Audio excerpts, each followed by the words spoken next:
अस्सलामु अलैकुम रहमतुल्लाहि व बरकातुहू।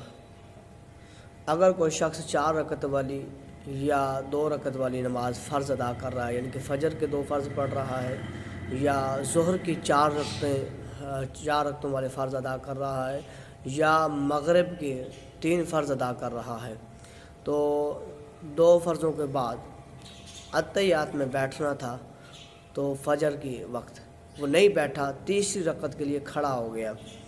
जब तीसरी रकत के लिए खड़ा हो गया, अब उसे याद आ गया है, तो अब उसे चाहिए कि वो बैठ जाए और बैठकर अत्तहियात पढ़े और सजदा सहव करे, इसकी नमाज़ हो जाएगी। इसी तरह ज़ोहर की नमाज़ है 4 रकतों वाली, तो 4 रकतें मुकम्मल हो चुकी। अब इसने बैठना था आखिरी कायदे में, नहीं बैठा, खड़ा हो गया।